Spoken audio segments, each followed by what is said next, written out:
Hey everyone, welcome to the D-League podcast, year of our Lord 2025, episode 2. Actually, I think I might have already fucked up the stream title. I think I put it. We are technically episode 2, but it's week 1, and that's how I got messed up already. It's fine. It's preseason for all of us. I have who cares? Nobody listens to this thing anyway.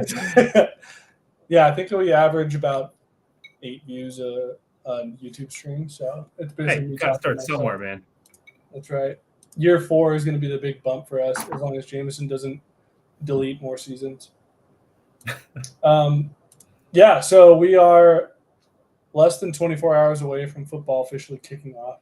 We fucking made it, boys. I have on with me my esteemed guest, gambling expert, odds expert Dan Renner here. Hey Dan, say hi to everybody.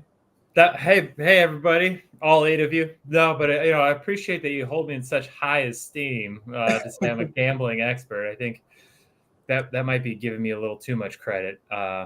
Maybe I'm a gambling fiend, but yeah. Me, you, and Tyler, we make a lot of money just in the bets that we don't tell each other. Hey, dude, we missed you at the draft, man. That was a bummer. You didn't get to tear up Ames with us like in old times.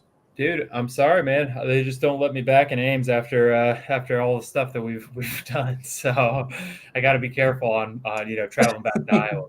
No, I'm sorry that I missed that, man. I how was it? Was it like reminiscent of old times, or was it like weird?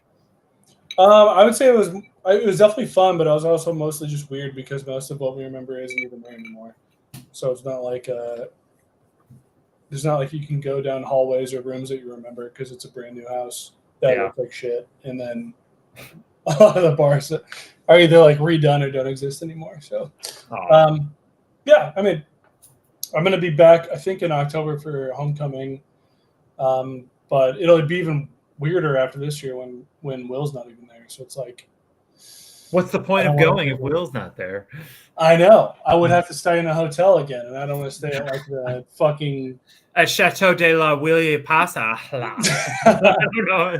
It was like I was supposed to be French, but then it came out kind of Drew. I don't know what that was, but dude, yeah, I don't want to stay at like the microtel and go to a game anymore. But we'll see. I mean, can you believe 2-0? That's not such a bad start. No, and it was like one of the first times I think I remember us absolutely blowing out an inferior opponent. Like it was even our backups were fucking annihilating them. So it looked good for the AP polls, That's yes. I mean, you got to bury the bad teams, otherwise you get like moved up. I'm surprised what did we move up to, 17 or something like that?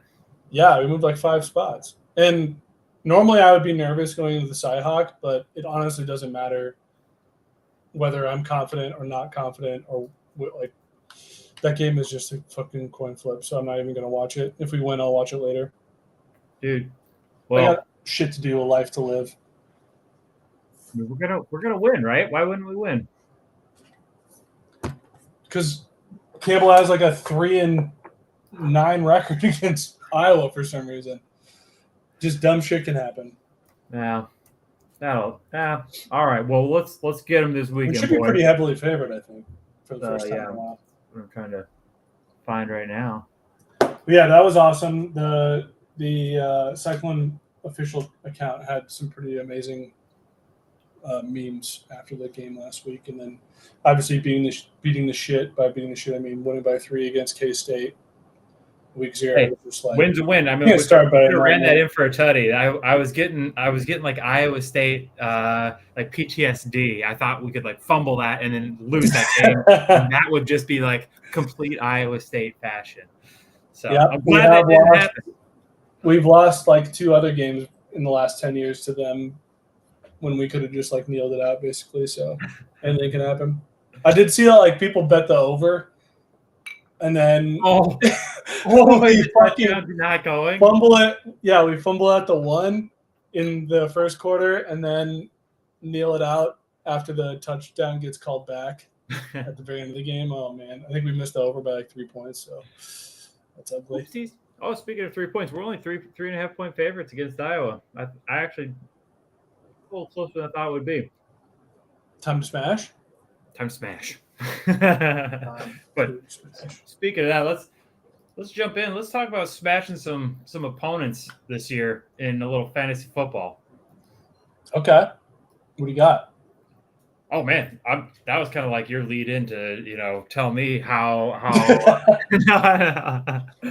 Dude, okay. So first off, how many? I know this is the D League podcast, but how many leagues are you in? Too many. So I'm in Right. a guillotine league.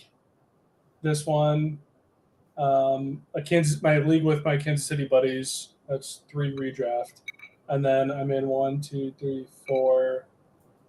4 dynasty leagues. Oh my god! 3 of those dynasty leagues just started this year though, so because I just had the bug, like I need to click the draft button as many times as possible. So, and then I was in 4, but the IDP league I was in with like Prier and other guys just collapsed. It was down to 10 people, and then 2 other people weren't going to re-up, and we just folded it. So I'm not in an IDP league anymore, which is kind of a bummer. Oh, well, you're just gonna have to make some random friends online. Jump in a random league. No, I have less than 24 hours to do that. You want to get in an IDP league? No, I don't need. No, I don't. I'm already in too many leagues. Yeah, you told me all your drafts this week allegedly went terribly based on Chat GPT and other recaps. Yeah, I mean, so Will and I were talking because it's like whenever you get the A, then you just bottom out. It never works out. I've just never had that. But when you get the D, you have something to aspire to, and that's why before I know we were talking, we're like MCDC, MoterCityDanCampbell meets Brad Pitt and Moneyball. Not only are we going to bite off some kneecaps, but we're beautiful. We're handsome as hell while we do it too. So leader of men. And even though I got a D in both of my auction drafts, it's I'm like Brad Pitt, Moneyball. I just find value everywhere. But we'll see. So did you end both auction drafts with a lot of money left over? Yeah, one draft was I had just been in Texas for work, and then had hung out with Stafford and Benda in Austin, and let's just say it was when the hell was that? It was an early bedtime at like 10 p.m. We definitely were home, not after bar closed. And then I didn't have a 6:30 a.m. flight or whatever. So whoops, had to be at the airport. Yeah. So yeah, it was just like 2 weeks ago, actually. So shit, that's awesome. I know that's actually one of the reasons Stafford moved to Austin. Yeah, Stafford's in Austin, but that's one of the reasons I couldn't come to Ames between baby care and childcare kind of blowing up last minute. Then my wife was like, absolutely not. You're not leaving me for a whole week. and going with your boys. Okay, that's fine. How's little bro? She's good, man. She's good. Dude, it was insane. She just crawled for the first time yesterday. So she's about to be 1 year old, and we're doing Rose's first rodeo. I got her some styling cuffs, and so yeah, man, she's great. So just got a bunch of teeth coming in. She's a slobbery, drooly monster, and so hopefully she'll be crawling around with all the other kids. But it's gonna be fun. Breaking up my duster from Iowa. Speaking of Iowa State, when we did that homecoming and I was a skit, like I think it was Texas Tech. No, was it? Who was? Maybe. Oh, sorry, it was Oklahoma City. That's who it was. Not Oklahoma City. OK State, Orange. Golly, but then I can't remember what skit it was. But yeah, I got my duster from college. I was the bad guy, the cowboy.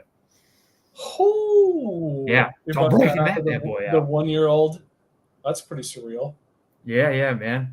So and how's RJ doing? I mean, she's in her late, like mid 2s right now, so she's being an asshole all the time. But I still love her. She's very funny. It's just that right now we're doing a lot of. If it's just being her, it's fine. But if Merritt's around, then she only wants Merritt. Oh hey, 8! Oh my god. Oh, What a yeah. good girl. She's a good girl. She just wanted to say Yeah. hi. Hey. She's being crazy.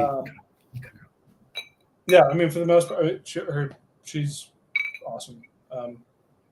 No real complaints other than she wants mom too much, and that's not my problem. That's why you're in here casting away. Hey, I got a podcast. Shit, man. No, not Mary. Rosemary was she was an early walker, but did not get teeth until like months into being 1 year old. So that was a little bizarre. Oh, damn. Yeah. Mm-hmm. Well, I'm not like really excited. I was okay with, the fundamentals of crawling coming a little bit later, because now she's like trying to move like everywhere, like just in one day. The change is just insane. Like, it's start getting upstairs, so downstairs. Gets scary. Dude, she like fell and like hit her head while she was crawling because she just got top heavy. And I'm like, yeah, it's all right. It's all right. So she's a little afraid to crawl. She's like afraid to crawl, but you gotta get her motivated, like a little treat or something. Come get it. You can do it. Yeah, you're dangling shit in front of her. Well, sick, dude. We're old dads and things are going well. Speaking of, we went on vacation with Rosemary last week, and I realized for the first time that like a vacation with a toddler is not a vacation. You're just super tired in a different area. Where did you guys go? We're like an hour north to this like renovated cabin that's on the lake, and there's a beach and all this shit, and it was just like hell. Like Rosemary just was trying to like drown herself and throwing all my fishing stuff in the water, and then sprinting off into the road, and it was not relaxing at all. So I would not recommend going on vacation with your 2-year-old. When Rose 2, just let somebody else watch her. Yeah. I mean, I had a kick-ass week.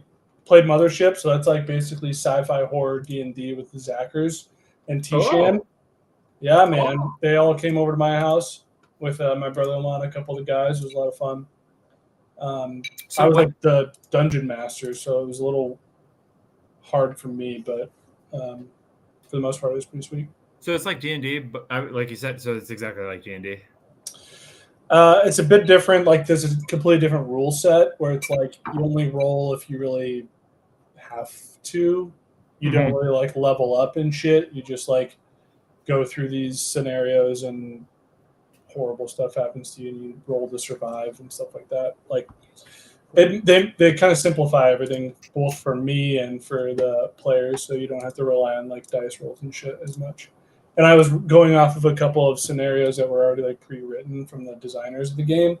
Whereas like the main like DM book gives you framework to go and build your own campaigns, but I'm not nearly at that level yet. We just did a pre-built one, but it was a lot of fun. So I was gonna say, who's got time for that? You need to get that. Like that, those could go on for days, weeks. Yeah, I'm never gonna be able to come up with my own shit for that, but it was cool.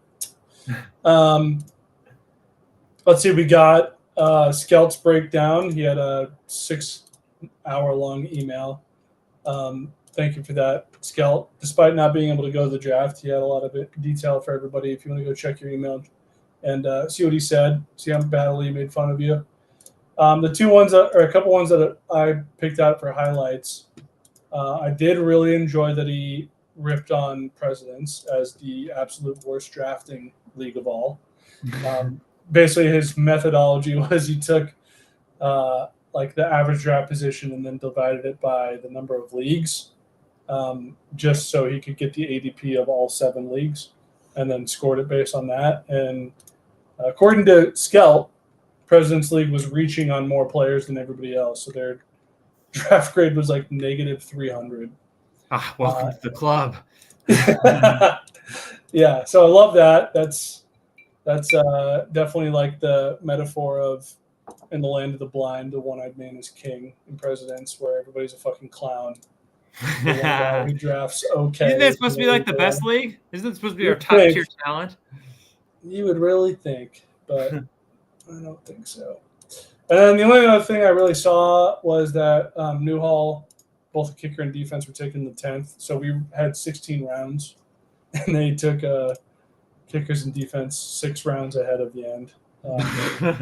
That's again another top league allegedly. True champion right there. That's a champion material. Champion material. Yeah, you had like Brandon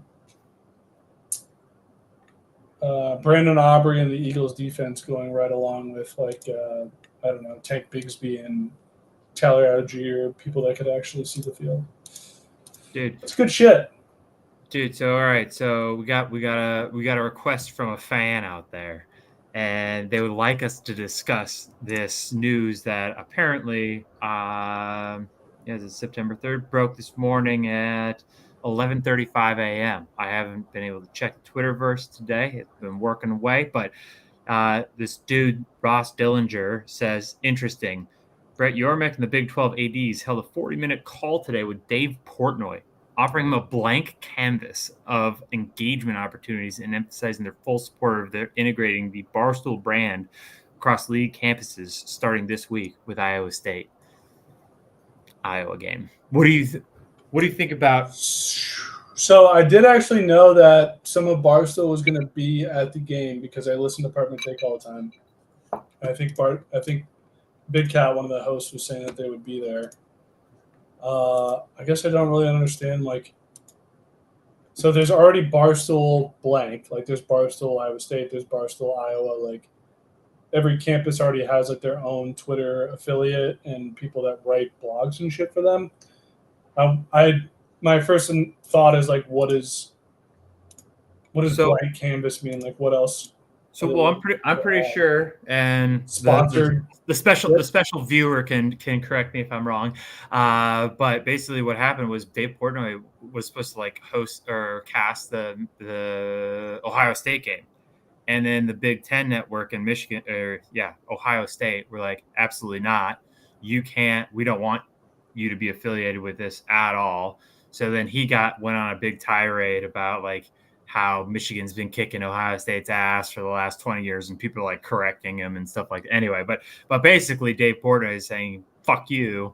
I will just take my services elsewhere. And so if ESPN can't get him into like the Big Ten games, I think what they're saying is they'll do Barstool coverage and access across the Big 12 spread this year. So they'll have like Barstool announcers and shows and shit like that. They're basically trying to recreate the Pat McAfee stuff that he's now doing with the podcast, and then like all the like college game day stuff. So that's basically what they're trying to replicate is Pat McAfee model.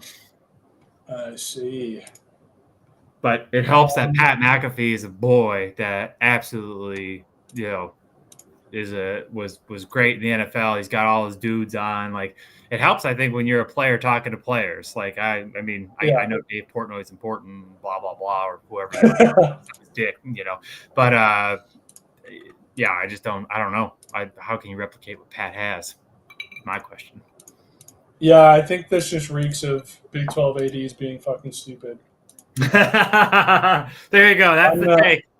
Yeah, I'm not ever impressed by anything that Dave Portnoy does other than hiring PFT commenters so he can suck a dick and I don't want to talk about anything that idiot does. It makes total sense that a Big 12 AD would bow to a fucking Barstool Sports owner. Like, they're already in shambles. They don't know what the fuck they're doing. They're getting their asses beat by the Big Ten and SEC, so now they're being strong-armed into giving Dave fucking Portnoy like ownership of their league. It's fucking pathetic. Yes, but Pollard is also the type of fucking moron who has decided that the K-State rivalry, the longest running rivalry in college sports, shouldn't go on anymore because like it's not a draw. So I wouldn't put anything past the Big 12 ADs. I think there's a collection of some of the dumbest motherfuckers on the planet. So if they're going to hand over pregame shows to Barstool, go ahead. I don't watch that shit anyway. Oh, yes. Okay, that was a hot take, baby. I like Thank it. you. All right, here we go. Cheers, boy. That's what we're talking about. That's why we like these spicy questions from our viewers, man. We appreciate each one of you, giving us a little content to riff off of. So. Well, I do love I kind of talk out of my ass because I love Pardon My Take. I listen to it all the time, but I don't engage in anything else Barstool related because I think it's all pretty trash. But Pardon My Take is extremely funny and well run. So I guess there's some props to Portnoy on that. Good work, man. All right, man. Also, whenever we beat Iowa, I do turn into the Barstool Iowa State Twitter account because I want to see all that shit. So you got me occasionally. Dude. All right, man. Hey, we got another. I mean, the viewers like what we're saying right now. So what do you think, Brenner? You're a Boston guy. You probably love Dave Portnoy. No. Yeah, he hates Roger Goodell. He's a big fucking. That part is hilarious. No, listen. I'm kind of with you, man. I like my Pat McAfee. I mean, you say bad stuff about him and all that stuff, but I enjoy his show and his take. I don't listen to like the 7 hours of it, but I enjoy the clips and talking to the players and like the actual breakdown. Like it's not everybody just yelling at each other. Like who can even watch? Speaking of horrible shit, who watches like Stephen A. Smith anymore? Like who watches that shit? Benda. No, Benda. You get outed. You probably didn't even listen to the pod last year, but Benda was like, "Who's your talking guys that you talk to?" He listens to fucking Colin Cowherd, dude. Oh my god, isn't like what's worse, listening to Matthew Berry or listening to Colin? I don't know, but Benda, if you're listening to this, stop doing that. Stop doing that trash. That's bad.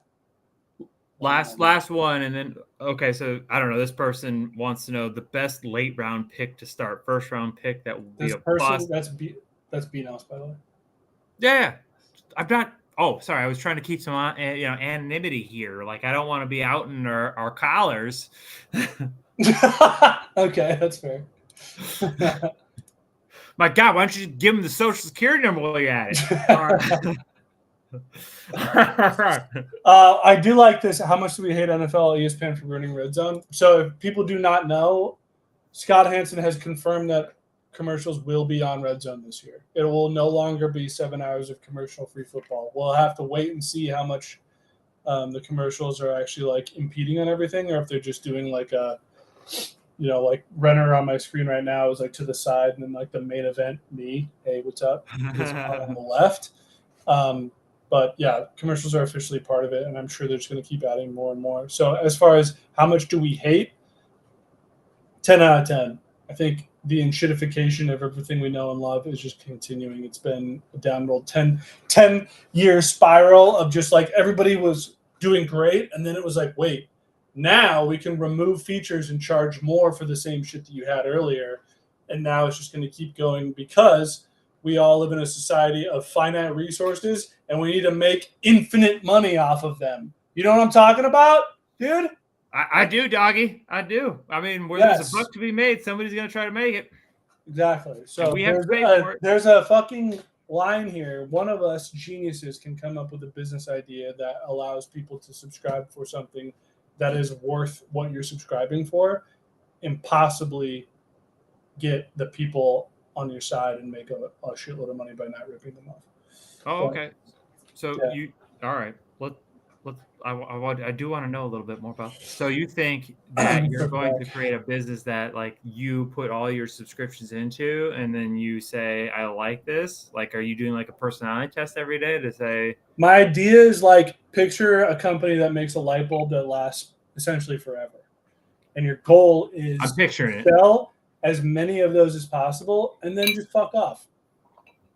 Okay.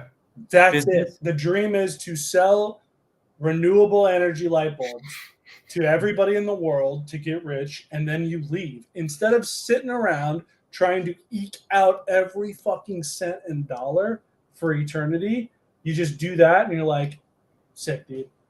Peace. Okay. Same thing with it's kind of like the armchair business that we had. Very much like that. Although I think the armchair business is kind of an infinite model. I mean, there's infinite supply. As long as there's people on Earth, there are arms to be chopped. So I think we're set there. Okay, we're going way off topic. Okay, so we definitely agree that NFL ESPN is going to ruin Red Zone, and like that. Speaking of people I hate, Stephen A. Smith, like he's apparently going to be like on it and stuff like this. I just terrible, just terrible. Okay, best late round pick to start. Best. What do you think of best? Like, I mean, is it that boy from Tampa Bay, Ibuka? I'm feeling like Ibuka is the one. A lot of people were on. Who's that running back from Washington? But he just got put on the 4th string. Yeah, the guy with the long name. Big Bill. Yeah, Bill Krosky. Oh, wait, that dude? I thought it was the other. I thought it was Washington Commanders. So yeah, Brian Robinson got traded because everyone was like, this late round dude is the guy, but then the late round dude got on the depth chart at least. He's like the 4th string, so the win went out of sales. But yeah, I think Ibuka is the guy. Like, when people get Ibuka, 7th or 8th round. Dude, last night he went like because it was late and some people were saving up money. Like he legit went for like $36 last night, and he could be like the number 1 there. But yeah, Ibuka in our league went in the 9th round. Yeah. So, I mean, I might be being a little facetious with my 36, but it was a fuck ton of money. It was in the 30s, so.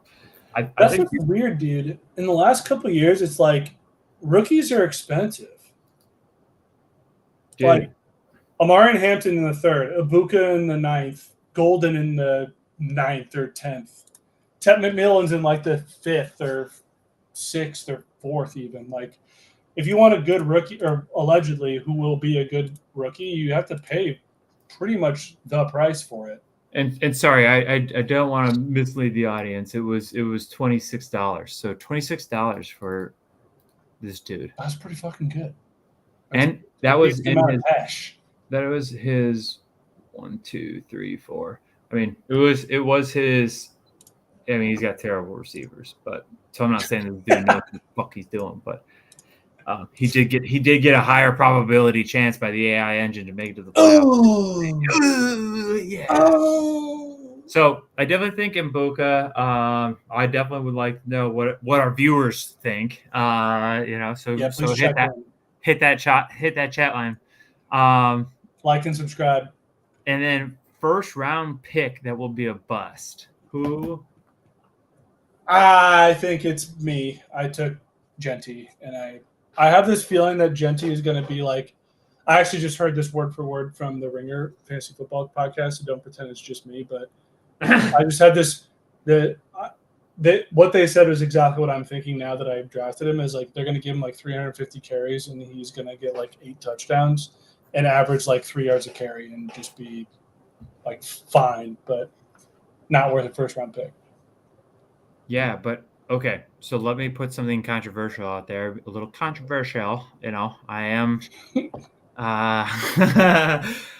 No. Since you're a Vikings fan, what do you think about Justin Jefferson actually being a bust comparative to like what you would think is a first round draft? Like I'm saying, like T. Higgins doesn't go. Like everybody likes T. Higgins, but Higgs doesn't go in the first. So is it a what? I guess what we should actually ask this: what qualifies as a bust? Like they just ain't putting up with what they used to last year. Like, is it a bust if they're obviously because like they get injured? If you draft somebody in the first round and they produce like a top 24, it doesn't feel amazing, but it's not like bust potential. It's not like CMC last year. Right. That's a bust, I guess. I mean, so it basically is like hurt, but like it's Jefferson going to qualify in like the top 5 or 3 receivers, right? I mean, everybody says it's Chase, him, then Amon, or I saw Nico go, or who was going before Amon? But anyway, you get my point. Like, is Jefferson gonna be with JJ? Like, do you actually think it's a multi-part question? Like, do you think Micah Parsons? Now you have to face Micah, and you have to face Hutchinson like 2 times a year, and those guys just get a quarterback, especially JJ being a rookie.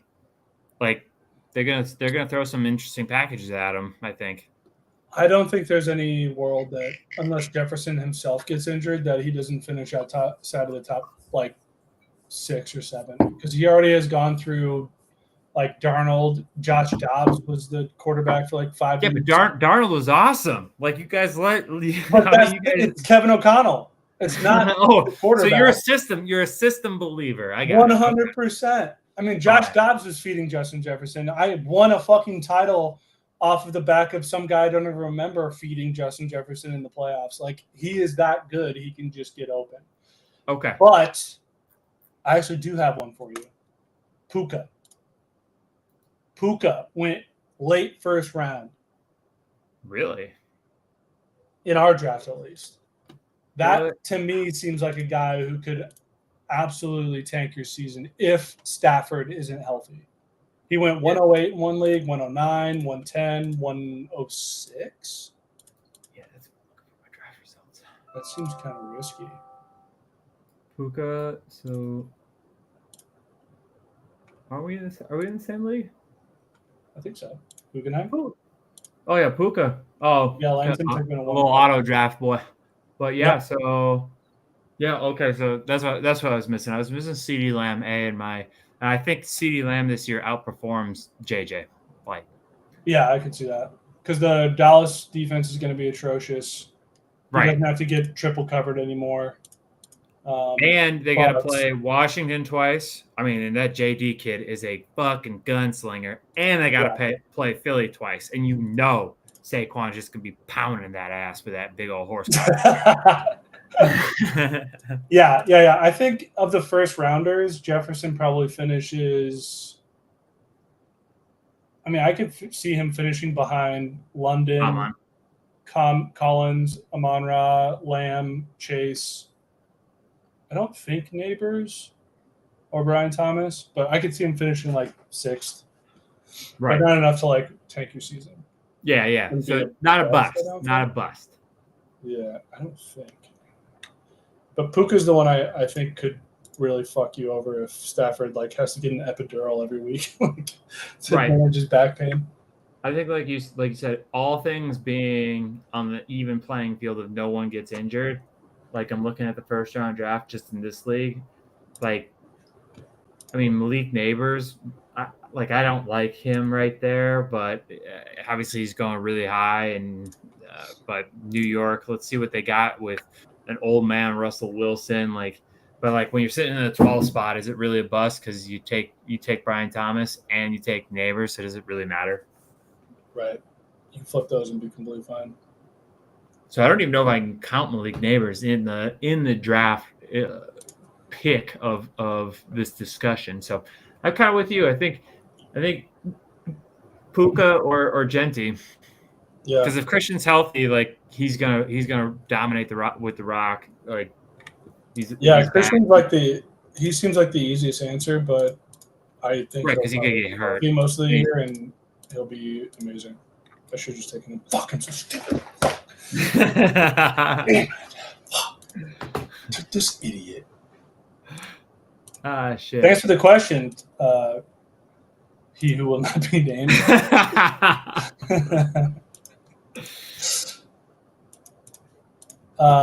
Sweet. So I didn't do like matchup breakdowns because I think that's kind of boring at year 4. Nobody cares really that much. But we are going to go into Danny and I's favorite.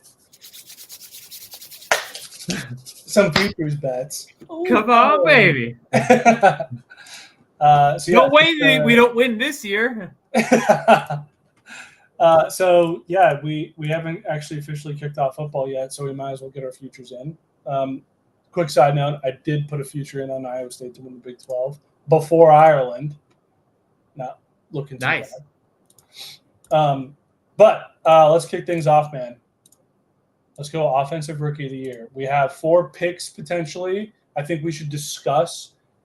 And whether or not we take all 4 later, we should get one. I would never dream of touching everything for plus 2,000. Of course not. This is not gambling advice, by the way, but Oh yeah, you want to follow us, we're do not financiers, nor are we doctors. Don't listen to us at all. Yep, that's right. Financiers. Financiers. So for offensive rookie of the year, you want to give us two, Dan?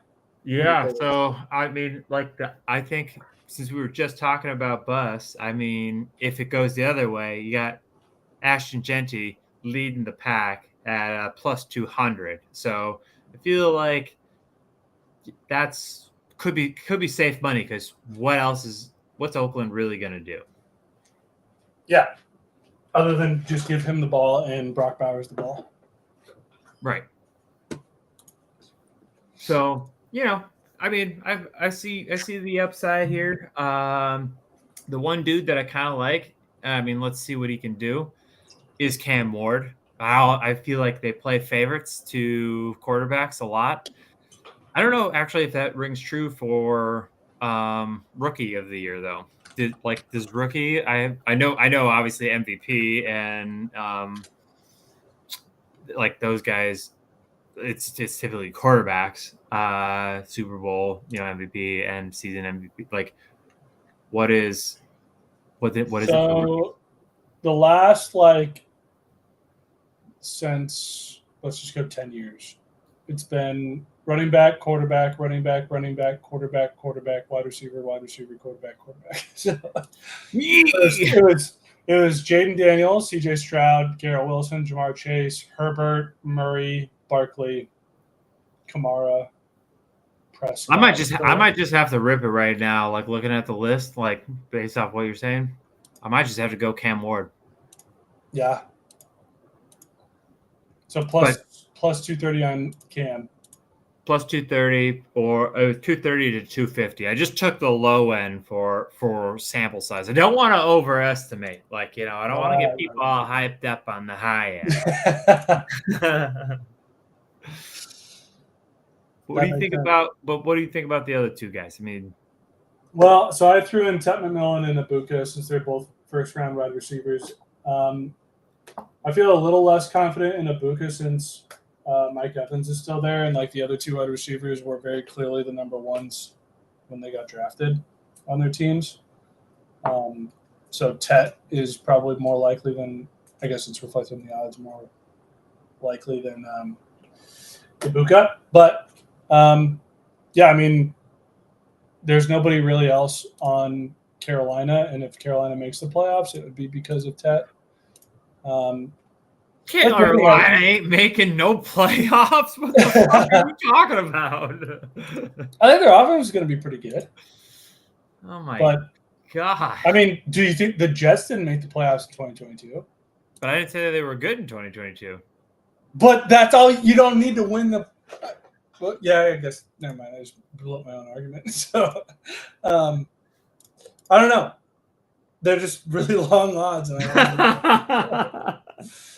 Cam Ward's probably the best bet. So. I'm locking in Cam Ward after the 10-year stat you read me, and I think he's got a lot of potential. Like, because even if they win like 6 fucking games, it's gonna be like he's transformed the organization. Because I'm thinking about the CJ Stroud story, the Jaden Daniels story. Like, dude, I could see it right now. This bet is cashing. All right. Excellent. All right, so Cam Ward, final answer. Yeah. Not gambling advice. And then, so I had one sneaky one, defensive rookie of the year. So I think most people have that guy from Penn State because his odds are like even. But I think since he's going to be playing on a pretty deep defensive line with the Giants, he might not get the stats needed for defensive rookie of the year. So instead, I heard from a little birdie called my IDP podcast that I listened to my last episode of before my league collapsed. Had a James Pierce Jr. as his favorite to be defensive rookie of the year. He's going to be basically the starting middle linebacker for the motherfucking Falcons, and they need it because they have people who are really bad at football. That defense sucks. They traded for somebody on New England last year, I think, who didn't do anything. So this guy's probably going to have like 200 tackles. So I went with James Pierce Jr. plus 1,400. If you got a better idea, let me know. I don't, man. I'm gonna ride that one with you, doggy. Let's do it, man. You made very convincing arguments as to why we should place our good hard-earned American dollars on this fucking thing. On this guy nobody's heard of. And we're gonna parlay all these too, aren't we? That's right. Yeah, I'm not going to bet any of these individually. It's only all of these are going to hit. I'm going to be financially ruined.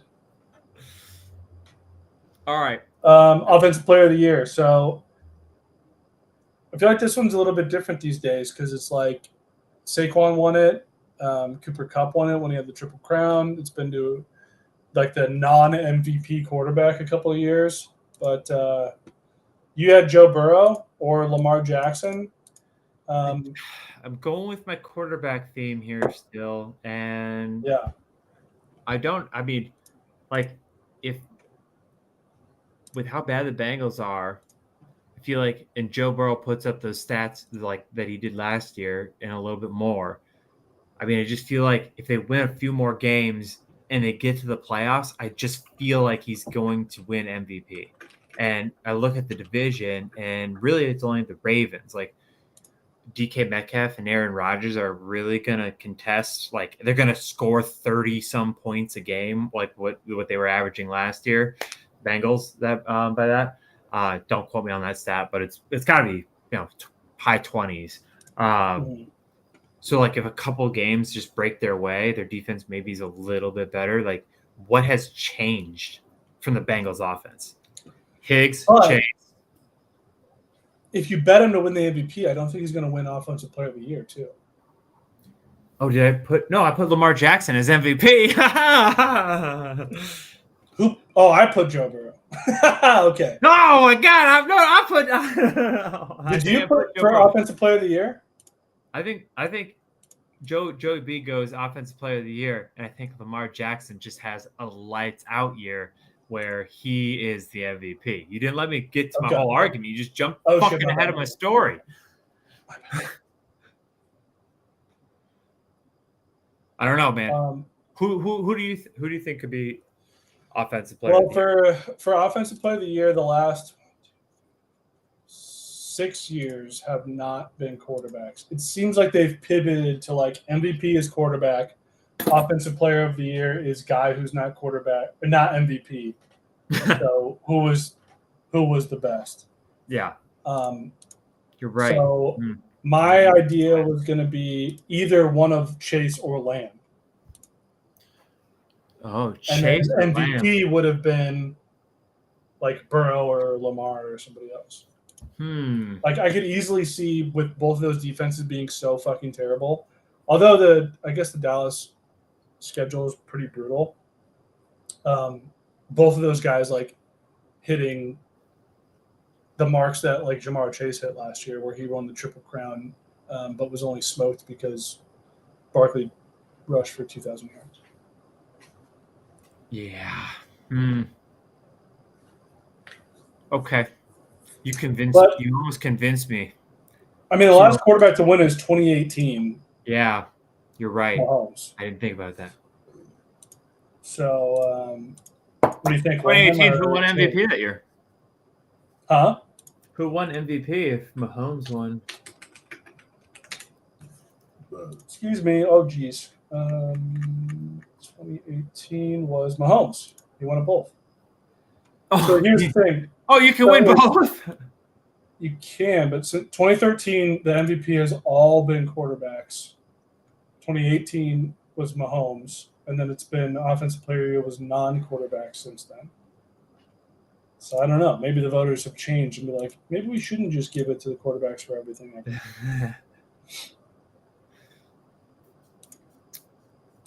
I'm going to go. So Jamar Chase had the Triple Crown last year and didn't get it. So I think I'm going to go Chase this year. All right, so we're going Chase. We're going Chase on offensive. Yeah, and then MVP, Lamar. Oh, man, I like my Joe Burrow story. I'm so fired up about it. Okay. I'll take Burrow, too. That's fucking awesome. Yeah, let's do it. I mean, they should, like, that would be sick. Like, what are the odds of Offensive Player of the Year and MVP on the same team.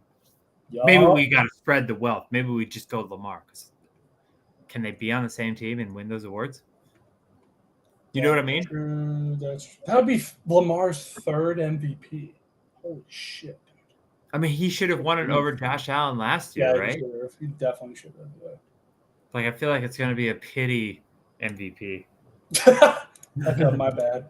Okay, I kind of like this. Okay, we go Lamar MVP. We go Offensive Player of the Year, Chase. We're going Chase.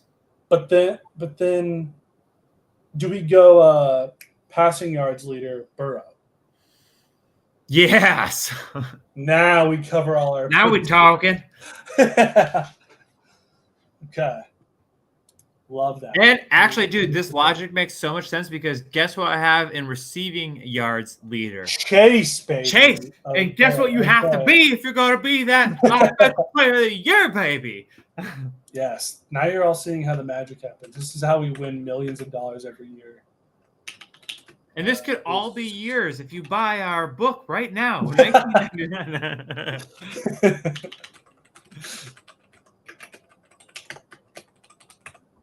so I just put that down. Passing yards leader Burrow. Now it's official. And then Offensive Player of the Year is going to be Chase. Oops. Or wait. Yeah. And receiving yards leader would be Chase. Chase, yeah. All right. It takes us to our rushing leader. Yes. Oh, I also had Defensive Player of the Year, TJ Watt. I'll just write TJ with you. Yeah, I mean, he's big old contract. He's a leader to basically. He almost is always the top bet to lead the league in sacks, so might as well give him that. Rushing yard leader. Okay, I didn't have any idea here. So I love Bijan and I love Barkley. Barkley did it last year. Can he repeat? Yeah, totally. But yeah, give me your thoughts on the rushing. I don't know, man. The way Bijan was being drafted and everybody's saying that he's so good, I just feel like a lot of expectations on the young boy's shoulders. So hopefully he can shoulder that weight and get in that end zone, boy. Young blood. But I don't know, man. I just feel like the hype is so like, I mean, it's electric around this boy. So I feel like we ride the hype train, the public hype, and ride old Bijan Robinson into the rushing yards leader. Yeah, I mean, there's a good argument that Penix is going to make this offense pretty impressive. I mean, he didn't look too bad in the couple games last year, so why the hell not? Who has Bijan right now? Okay, so he's finished as the RB9 and the RB4. He had 1,450 rushing yards last year at almost 5 yards a carry. Clearly, he's extremely good and is 23 years old. Okay, let's take this. I love this. I love it, so it's terrible. So let's do it. I mean, there's no way this doesn't cash, right? I mean, like, come on. Oh, absolutely not. Take off Jacobs. Unless you want to do rushing touchdowns. I kind of like Josh Jacobs. You like Josh Jacobs for rushing TDs this year?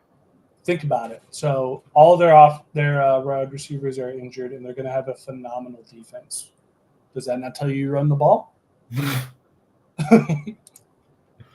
Yeah, whatever.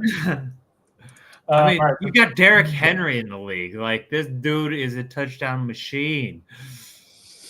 That's true. Well, let me look. Rushing TD leaders. That's career. I don't know that. Okay. Actually, who led it last year?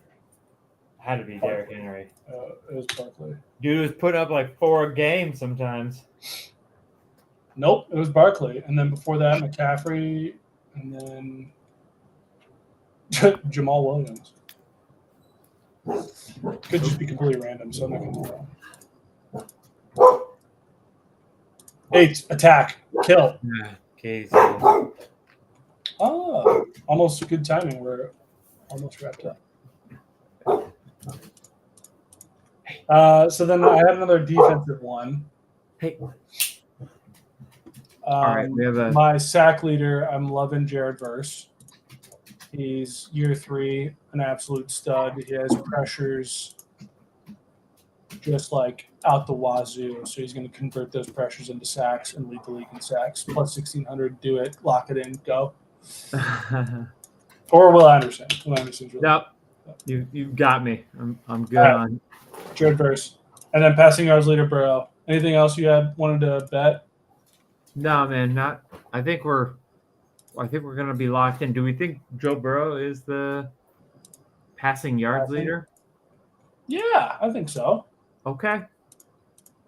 He's got the weapons. He's got the good looks. He's But Lamar just defense. wins MVP outright. Yeah, because he rushes too. Like yeah, Burrow's just gonna throw like 5,000 yards. Yeah, and lose like 10 games. Right, so we could do not this week, but actually not any week. Never mind. I don't know what I'm talking about. Sweet. Well, thanks. Yes, sir. Thanks for joining, baby. Hi, Katie. Hi. What's up, girl? How we doing? Great. Now you're home. What are you guys up to? We're live on a podcast. Oh, you're live on a podcast? A few guests. I'm trying to finally make some fucking money for this family. Hi, guests. Hi, goose only. Yeah. Well, we appreciate our fan. But Austin, last one. Rank the most popular fantasy football experts. Tell us who your favorite one is and explain why it's Matthew Berry. I actually don't know if Barry's popular anymore since he's not on ESPN anymore. It's probably Field Yates. Field. Huh? Yeah. He's probably the most popular. He's not my favorite. My favorite is just the group at the Ringer because they're funny. I don't actually know if they're good at their job or not. I've gotta get that name from you. Maybe I'll start listening. They're the list that I use for my draft, which is why it sucks so bad. All right. Well, thanks everybody. I love you all. Thank you, Dan. We're gonna win. What was that? I was kind of excited to grab my chandelier down after all. Fuck this bitch. Let's win some money. Yeah, we're gonna win a lot of money, and football starts tomorrow. We made it, man. Hey, man. I hope to see you soon. Are you coming to Minneapolis ever? Absolutely. I'm gonna try to get a winter trip in at least. So we'll do a little good old meet miss. Oh my god, yeah. But all right, see you. All right, brother. Love you, man. Love you. Mwah.